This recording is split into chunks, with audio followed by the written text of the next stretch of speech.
Bien, vamos a tener la reflexión de esta mañana, amados hermanos, y darle continuidad al libro que está llevando el pastor con los temas del libro de Éxodo. Y la vamos a tener hoy en el capítulo 3 y parte del capítulo 4. Recordemos que la primera porción, la primera parte que vimos, ¿alguien la recuerda? Del capítulo 1, ¿cómo se llamó el tema que nos dio el pastor el día 7 de julio? Bien, del río al palacio. Y el 21 de julio se llamó el tema, ¿alguien lo recuerda? Ese está más fresco, está más reciente. El pacto de Dios inalterable, ¿verdad? Bien, y hoy vamos a continuar con este libro de Éxodo y el tema de hoy es llamado para una misión divina. Ese es nuestro tema del día de hoy. Y en este pasaje que acabamos de leer, mis amados hermanos, vemos cómo Dios elige a Moisés para que libere a su pueblo que está oprimido en Egipto. Pero también vemos que como seres humanos, no nada más Moisés, también nosotros, encontramos muchos obstáculos, muchas objeciones para obedecer a Dios. Pero Él nos deja una promesa y dice que Él estará con nosotros si le obedecemos. Entonces, de ahí derivado de estas dos eh, porciones, se ha obtenido el tema de hoy, que es llamado para una misión divina. Y les voy a pedir, hermanos, que me acompañen en oración para que Dios, nuestro Señor, sea dirigiéndonos y hablándonos en esta mañana. Padre eterno, reconociendo tu soberanía y tu poder, Padre, aquí me encuentro, Padre, delante de ti, delante de tu pueblo, Padre, con temor y temblor, Señor, pero reconociendo, Señor, que eres tú el que nos hablarás en esta mañana, Señor. Usa a este siervo inútil, Señor, y háblanos a través de él, Padre. Y permite que tu palabra quede en nuestros corazones y que tu Santo Espíritu, Señor, nos ayude a ser hacedores de ella, Padre, y que nos ayude en lo personal a nuestro crecimiento espiritual. Gracias, Dios, por esta bendición. En Cristo Jesús. Amén. Bien, amados hermanos, como vemos, Moisés se había criado de crecer en la casa de un faraón, en la casa de la hija del faraón. Él había sido educado como parte de esa gran familia. Pero cuando Moisés asesina a un egipcio por golpear a uno de su pueblo, a un esclavo hebreo, y esto lo vimos la semana pasada ya en el capítulo 2, versículos 11 y 12. Moisés tiene aproximadamente en ese momento alrededor de 40 años. Moisés es fuerte, educado y hábil. Ha sido preparado, tiene influencia política, conocimientos militares, tiene dos dotes físicas, pero también tiene una profunda simpatía por sus hermanos, por su pueblo. Así que no es de extrañar, ¿verdad?, que piense que él será el libertador, el que libere al pueblo de Dios de Egipto. Pero todo se le viene abajo a Moisés porque el pueblo lo rechaza. El faraón quiere matarlo. Y él no tiene otra alternativa, no tiene otro otro camino que seguir más que huir al desierto y casarse con la hija de un sacerdote madianita, tener hijos, hacer su familia y pastorear los rebaños de su suegro. Y es que Moisés, en un intento personal de tomar las riendas de su vida, los sueños de grandeza de Moisés se vinieron abajo. Porque 4 décadas después, Dios se encuentra con él por medio de la zarza ardiente, que más que una mejor traducción de zarza sería un arbusto, que son los que normalmente crecen en el desierto. En esos 40 años, que hoy ya tiene 80 años Moisés, la etapa de Moisés ha pasado de ¿tiene sentido que Dios me use? A ¿quién soy yo para que Dios me use? ¿Cómo ha cambiado su manera de pensar? Y es que seguramente cualquier sueño que Moisés haya tenido de ser usado poderosamente ha quedado en el olvido. Pero Dios quiere usar a Moisés, no a la versión anterior, sino a la versión actual, porque ya no era el hombre presumido, ya no era aquella persona, aquel hombre arrogante que creía que por sus propios medios, por sus propias fuerzas, él podría liberar a Israel. Y es que el tiempo de la soledad que ha pasado con Dios pastoreando el rebaño de su suegro, en ese tiempo Dios lo hizo consciente de su debilidad, pero también lo capacitó para ser un instrumento útil en los planes, en sus planes de Dios. Moisés, después de haber pasado 40 años en el desierto de Madián, había aprendido a depender de Dios y también había aprendido a desconfiar de él mismo. Y esto, amados hermanos, nos lleva a nuestro primer punto, a nuestro primer tema del día de hoy. Hoy vamos a ver 3 puntos. Y el primero lo vamos a ver en los versículos del capítulo 3, del versículo 1 al 12, en donde vamos a observar la teofanía y el llamamiento de Moisés. Los voy a invitar a que tengan sus Biblias abiertas porque ya hemos leído el pasaje, pero voy a ir citando los versículos para que le demos continuidad y vayamos en el mismo tenor. Y es que en los versículos 1 al 3 notamos que Moisés se aparta del rebaño que había llevado a apacentar esa mañana, ese día, para ver que el arbusto ardía, pero el fuego no se consumía.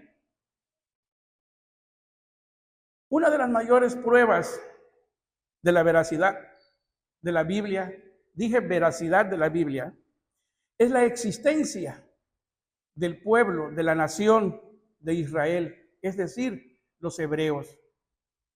Ellos, amados hermanos, son la zarza ardiente. Y es que una realidad en la que debe de reflexionar el no creyente es esa, es en esta verdad, es en esta realidad en la que debe de reflexionar una persona no creyente. Pues este pueblo, el pueblo de Israel, ha existido desde los tiempos de Moisés hasta nuestros tiempos actuales. Es decir, hasta ahora. E igual como sucedía con aquella zarza, el pueblo de Israel no se ha consumido, amados hermanos. El pueblo de Israel ahí sigue. Entonces, por eso dije que una prueba de la veracidad de la Biblia es la existencia del pueblo de Israel. ¿O quién ha visto últimamente, en estos últimos días, en estos últimos tiempos, a un madianita? ¿O quién ha ha visto su bandera o ha oído de su gobierno de los madianitas? Yo creo que nadie, en verdad. Y no porque ese pueblo ha desaparecido e Israel no. Muchos pueblos, muchas naciones han nacido y no han prevalecido. Y el pueblo de Israel ha asistido a sus funerales y sigue el pueblo de Israel de pie. Y el ángel del Señor que apareció desde la zarza era Cristo encarnado, era una aparición de Cristo previa a su nacimiento en este mundo. Y esto lo podemos comprobar. No voy a ir leyendo las citas, pero lo podemos comprobar y pueden anotar las citas si gustan. Allá en 1 Corintios 10:4, ahí podemos comprobar o verificar que era Cristo en el ángel que le hablaba a través de la zarza. Y esto queda claro que se trataba de Dios mismo, como resulta evidente en los siguientes capítulos, en los siguientes versículos, de los versículos 3 al 5. Y aquí en estos versículos observamos que el Señor corrige a Moisés, a pesar de que había sido educado en una casa de linaje, con una educación tal vez diferente a lo de sus pueblos, de sus compañeros hebreos. Dios corrige los modales de Moisés. Aunque había sido educado, ¿verdad?, en la corte del faraón, él no sabía que tenía que quitarse el calzado en la presencia de un Dios santo. Y quizás hoy en día muchas personas al referirse a Dios excluyen la manera de respeto y dignidad que Él merece por ser quien es. Y es que, amados hermanos, el hecho de que sea nuestro Padre no quiere decir que lo tratemos como un compañero de trabajo o como un compañero del colegio. Una relación de amistad con Dios debe incluir no solamente la naturalidad, sino también el respeto por la santidad de Dios. Y vemos que esto se confirma en el siguiente versículo, en el versículo 6 de nuestro pasaje que acabamos de leer. Vemos cómo Moisés tiene una actitud de no atreverse a mirar a Dios y que esa naturaleza esencial de Dios no puede ser conocida por ningún ser humano, por ninguna persona común y corriente como nosotros. Esa naturaleza o esencia divina, mis amados hermanos, solo la podemos conocer a través del Señor Jesucristo, como lo leemos allá en Juan, capítulo 1, versículo 18, que dice: a Dios nadie lo vio jamás. El unigénito Hijo que está en el seno del Padre, Él le ha dado a conocer. Nadie ha visto a Dios, pero sí llegamos a conocerlo a través de su Hijo, a través del Evangelio. Y continuando nuestra lectura en los versículos 7 y 9, vemos que cuando Dios libera a una persona o un ser humano, no solamente lo libera de algo, sino lo libera para algo. Él siempre nos libera hacia algo. Hemos sido salvos, hemos sido salvados del pecado para vivir consagrados a Él en esta tierra y con la esperanza, ¿verdad?, de vivir con Él eternamente en el cielo. Y así lo explicó el apóstol Pablo. Allá, así se lo explicó a los Efesios en el capítulo 2, versículos 5 al 6, que dice: aún estando nosotros muertos en pecado, nos dio vida juntamente con Cristo. Por gracia sois salvos. Y juntamente con Él nos resucitó y asimismo nos hizo sentar en los lugares celestiales con Cristo Jesús. Esta declaración, mis amados hermanos, de Pablo aquí a los Efesios es contundente y enfatiza que Dios nos ha dado ya una posición en Cristo. La afirmación es clara y no deja lugar a dudas. Hemos sido sacados, apartados de Adán e introducidos en Cristo. Hemos sido sacados de la muerte e introducidos a la vida, de la oscuridad a la luz. Este es el significado de la salvación, de la redención, de que Jesucristo nos haya comprado y liberado. Nos sacó de algo para entrar en algo más, para entrar en otra cosa.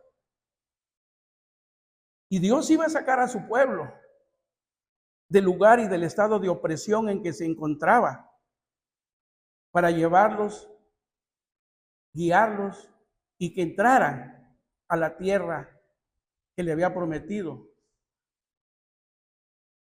a sus anteriores padres, es decir, a Abraham, Isaac y Jacob, a la tierra de Canaán, a la tierra que le prometió que fluía leche y miel. La misión de Moisés la vemos en los versículos 10 y 12, cuando Dios revela el propósito de su tefanía, diciéndole a Moisés: te enviaré a Faraón para que saques de Egipto a mi pueblo, los hijos de Israel. Ese era el motivo de la teofanía. Moisés, 40 años antes, se encontraba dispuesto a liberar a Israel por sus propios medios, pero descubrió que no tenía la fuerza, ni los medios, ni la capacidad para hacerlo. Dios lo sometió a una preparación de 40 años más en el desierto, a una preparación especial y adecuada para que cumpliera esa misión divina para la que fue llamado. Pero Moisés se dio cuenta en ese tiempo cuán débil realmente era. Ahora Moisés, en el versículo 11, le está respondiendo a Dios con su primera objeción. Moisés objeta 3 veces, 4 veces el llamado de Dios, pero Dios le da 3 señales para que cumpla ese llamado, para que cumpla esa misión divina para la que fue llamado. Y aquí en el versículo 11 encontramos la primera objeción de Moisés, cuando dice: pero ¿quién soy yo? Dice el versículo 11. Entonces Moisés respondió a Dios: ¿quién soy yo para que vaya a Faraón y saque de Egipto a los hijos de Israel?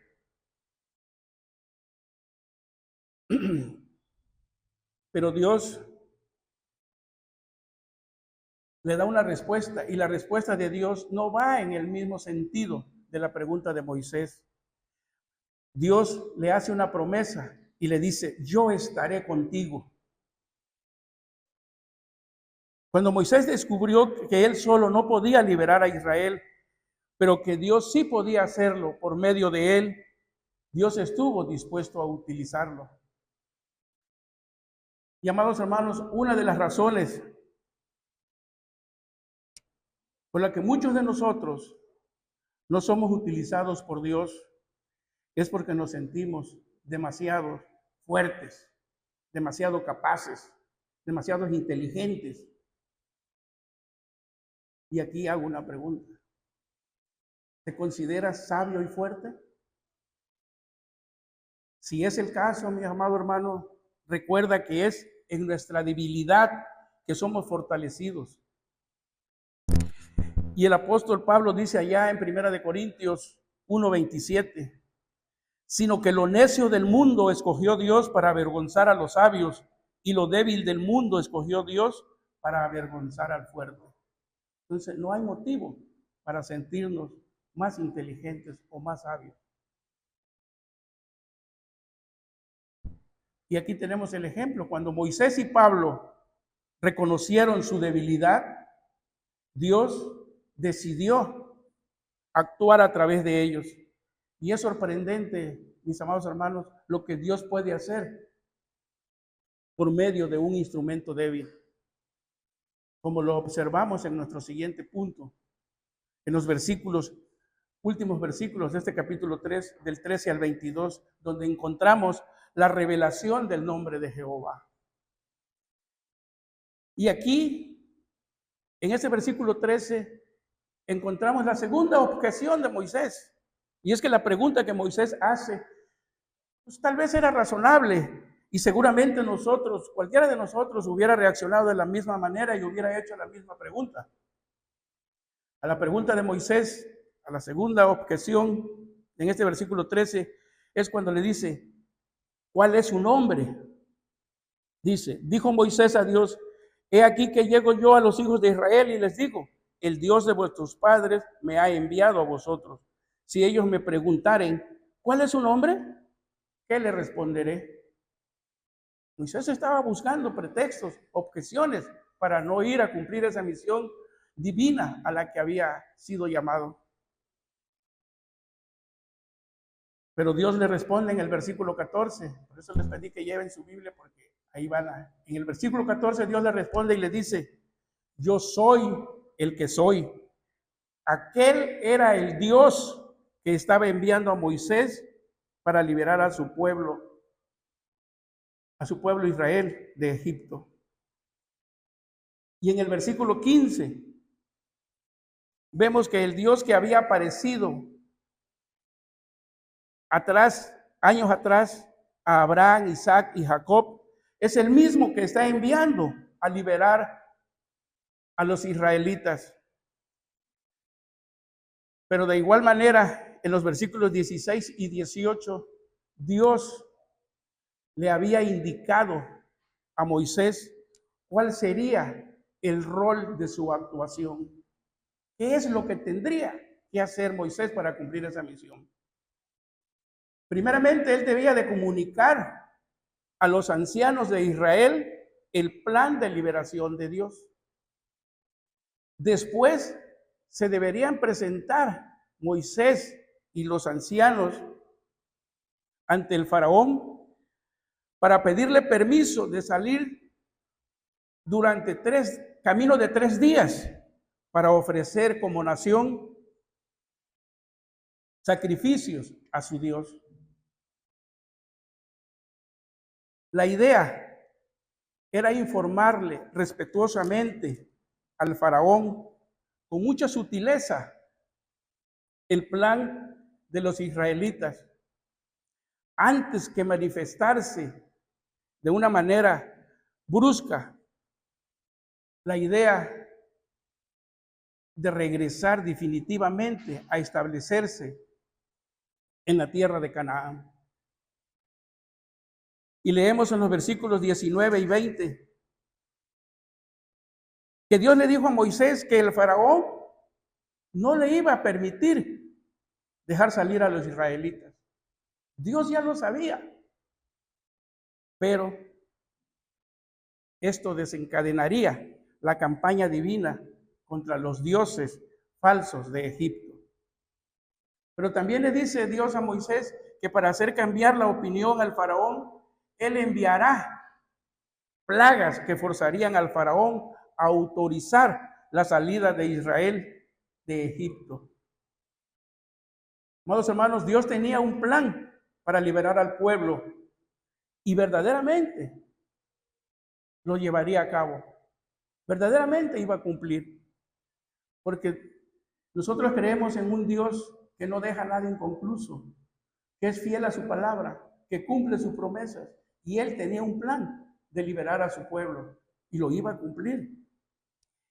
Y en los versículos 21 y 22, los últimos versículos de este capítulo 3, vemos cómo Dios también se preocupa por los días por venir, por las necesidades futuras de su pueblo. Porque les da instrucciones a las mujeres para que pidan, para que pudiesen objetos Pero esto les da instrucciones de pedir, de que pidiesen objetos. Y esto no implicaba que podían robar. La idea era que de esta manera cobrarían los sueldos atrasados, pues habían trabajado sin recibir pago por mucho tiempo. Dios les estaba indicando cómo recuperar todos esos salarios por centenares de años que habían estado trabajando duro como esclavos. Y de esta manera ellos saldrían de Egipto debidamente recompensados. Y recordemos que parte de estos metales que obtuvo el pueblo de Israel al salir de Egipto fueron utilizados para la construcción del tabernáculo. Y esto nos lleva a reflexionar en la última sección de nuestro pasaje, es decir, en el capítulo 4, del 1 al 17. Y en esos versículos de este capítulo 4 encontramos las señales provistas con credenciales. Hasta ahorita hemos visto 2 objeciones de Moisés, pero en este capítulo 4 vamos a encontrar otras 2 objeciones, otras 2 formas que Moisés buscaba para no cumplir. Pero también vamos a ver las 3 señales que Dios les da para que cumpla esa misión divina a la que fue llamado. Dios da a Moisés 3 señales milagrosas para realizar ante los israelitas, y los israelitas creerán. Pero Faraón no prestará atención a ninguna de estas. Y al inicio del capítulo 4, en los versículos del 1 al 4, notemos que a pesar de las explicaciones detalladas que Dios le había dado a Moisés, él aún persiste en presentar objeciones. Y aquí tenemos la tercera objeción que dice, ¿y si no? ¿Y si no? ¿Y si no me creen? Dice.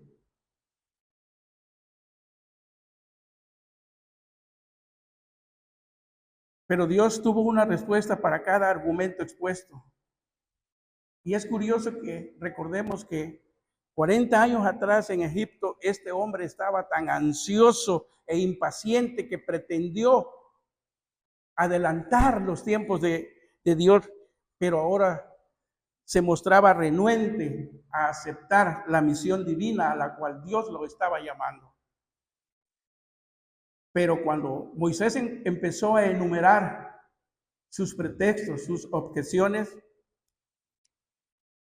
Dios puso en su mano una vara. Una vara en su mano, demostrándole con ella los milagros que podía hacer a través de ella si confiaba en él y cumplía sus propósitos. Moisés utilizaría la vara más adelante de maneras diferentes. Esta vara se convertiría en una señal de autoridad y de un testimonio para Israel y Egipto, que Dios estaba con Moisés, que Dios lo acompañaba en esa misión, porque eso le prometió, yo estaré contigo, le dijo. Pero Moisés no era obediente. Moisés, tal vez él se consideraba que no era la persona ideal o capacitada para cumplir esa misión. Y la vara igualmente sería para Moisés como una fuente de fortaleza. Y a través de esa vara, Dios haría cumplir lo que Dios le había prometido a Moisés. Pero Moisés no era habitual a ver una vara convertirse en un reptil, en una culebra, en una serpiente. Él era un hombre de campo, pero no estaba acostumbrado a ver ese tipo de transformaciones, que la vara se convirtiera en una reptil.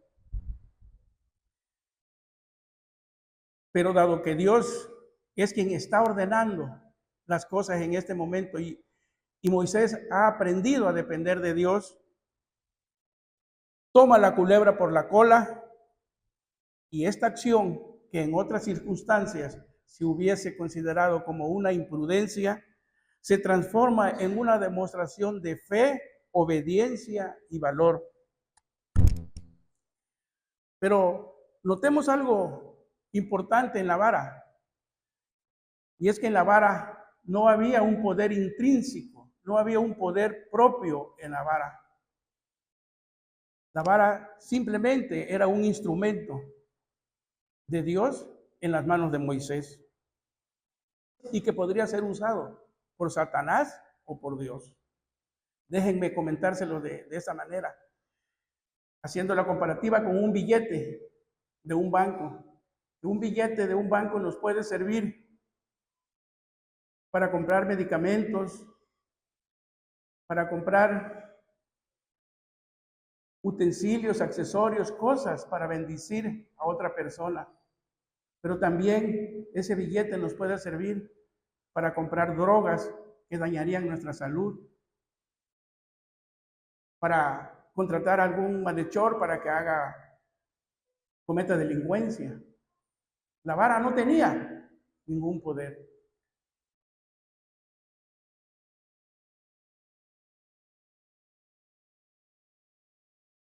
Y en los versículos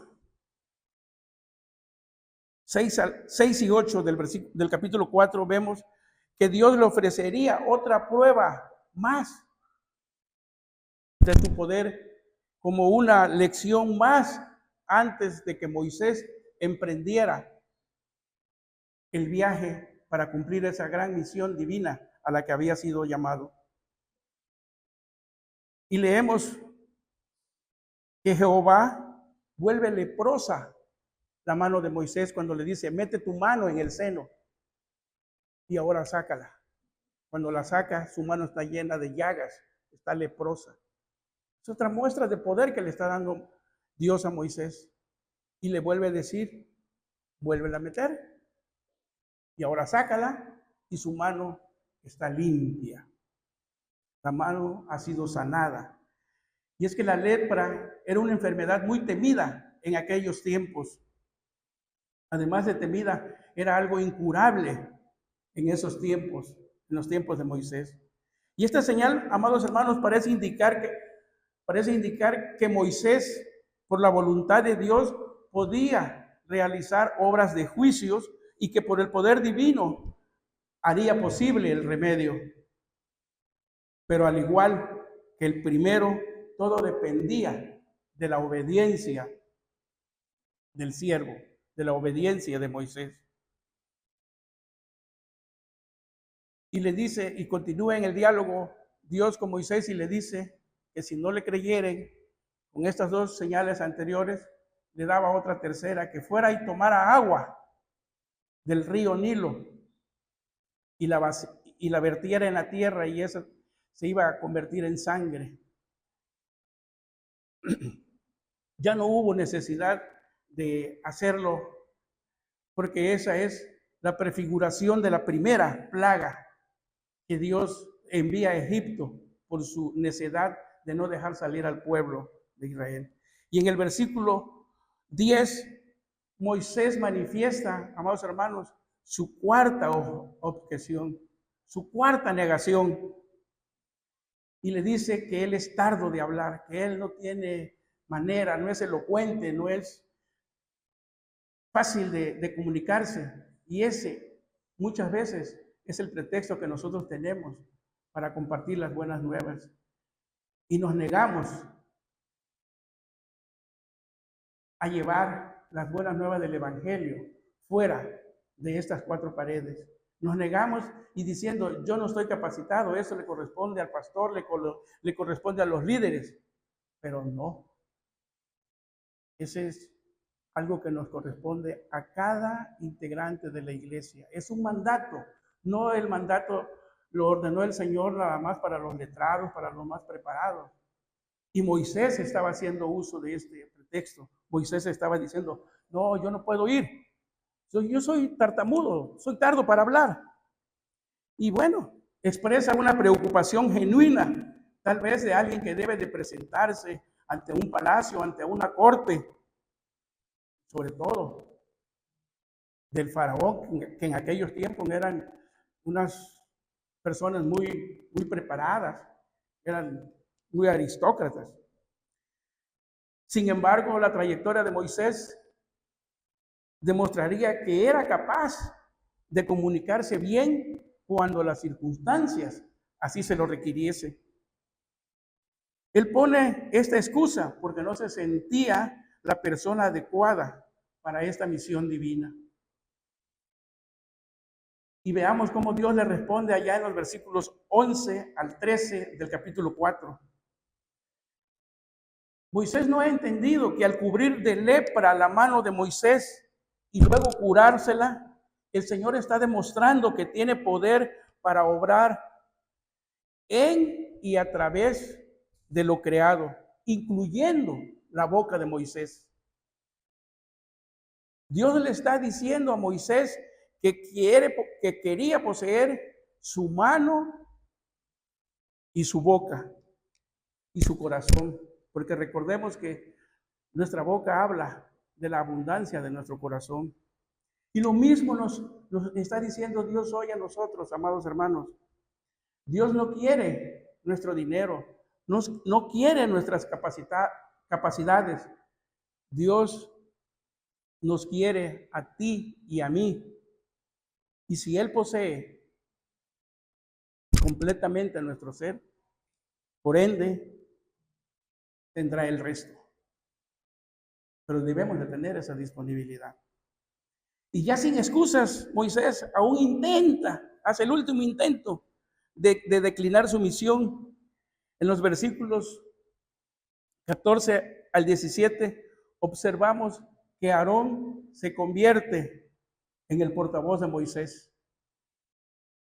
El Señor no le reprochó ninguna de sus objeciones, de sus preguntas, sino que las ha respondido y le ha revelado su persona y le ha revelado su propósito. Amados hermanos, Dios es un ser inmutable, omnisciente. Y cuando leemos aquí que Dios se enoja con Moisés, no nos imaginemos un ataque de ira en ese momento de Dios. No. Lo que Dios está diciéndole a Moisés es que él debía asumir la responsabilidad y hacer lo que Dios le había ordenado. Porque el instrumento escogido por Dios para esta misión era Moisés y no podía ser otra persona. Moisés era la persona escogida. Y Dios no necesitaba a Aarón en esta gran misión divina a la que iba a emprender Moisés. Dios no lo necesitaba a Aarón. Pero Moisés se mostró resistente al no confiar totalmente en Dios, por lo que Dios tuvo que enviar a Aarón como su acompañante en esta gran misión divina. Pero le dice: yo estaré en tu boca y con la suya, y os enseñaré lo que hayáis de hacer. Así dice en el versículo 16. Confirmándole así de esta manera su promesa de que Él estaría con él en todo tiempo y en todo momento. Pero fíjense que no exonera a Moisés de guiar a su pueblo y de conducir al pueblo de Israel a Canaán.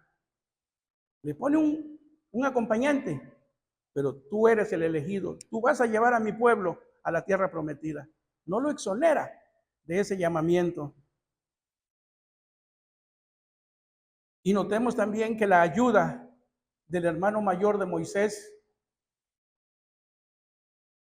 iba a ser posteriormente una ayuda incómoda, porque se convirtió en un grave problema cuando Aarón fue el instrumento utilizado para fabricar aquel becerro de oro en lo que Moisés estaba recibiendo instrucciones y las tablas de la ley en el monte. Sin embargo, Aarón fue confirmado como sumo sacerdote del sistema levítico y la vara consagrada para la ejecución de señales no podía faltar. Amados hermanos, es cierto que debemos reconocer como seres humanos nuestras limitaciones, pero cuando Dios nos llama a realizar una tarea, deberíamos de responder de manera diligente y con confianza, sabiendo que Él nos capacitará para la tarea que nos está encomendando. No debemos de buscar objeciones, no debemos de poner pretexto. Hemos visto cómo Dios deconstruye la fuerza de Moisés para que aprenda quién verdaderamente tiene el control de todo. Dios no necesita a Moisés. Moisés necesita a Dios para cumplir esa gran misión divina. Y notemos algo importante, que Moisés no va a cumplir su misión con una estrategia militar, con un arsenal de armas sofisticadas para armar a una nación que está esclavizada y para que se rebele. No va a armarlos para que se subleven. Moisés entra a Egipto, entra cojeando, tartamudeando y con un bastón. Pero a sus 80 años ha aprendido a confiar en Dios y a desconfiar de Él. Él no entra como un Rambo a Egipto. Él entra con la confianza plena en Dios.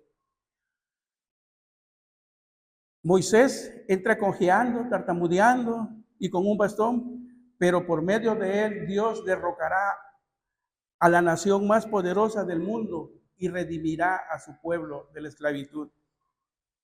El Señor eligió al hombre de 80 años, no al de 40, porque el anciano Moisés entendió y comprendió que sabía que su debilidad era una plataforma para la fuerza de Dios.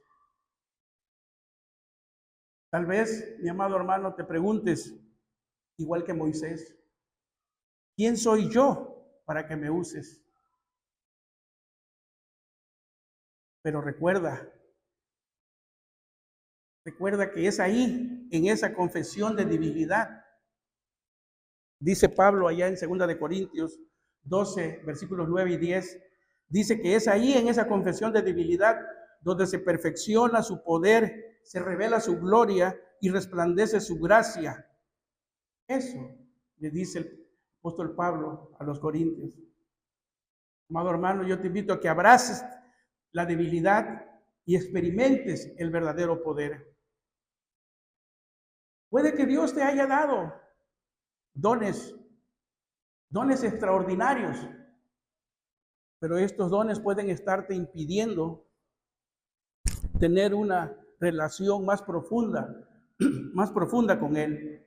Y tal vez dejes de ser bendición en tu iglesia el Mesías, en tu hogar o en tu vecindario. Y los dejo con esta pregunta: ¿en quién confiarás? Pon tu confianza en el presente y tu esperanza para el futuro en las manos del Dios que cumple su promesa, que guarda y cumple sus promesas. Amados hermanos, el Dios que llamó a Moisés para una misión divina nos habla hoy a través de su palabra y aún nos sigue hablando, nos sigue llamando e invitando a aceptar su obra de salvación. Yo te invito a reflexionar sobre ello y a tomar una decisión. Dios bendiga su palabra, mis hermanos.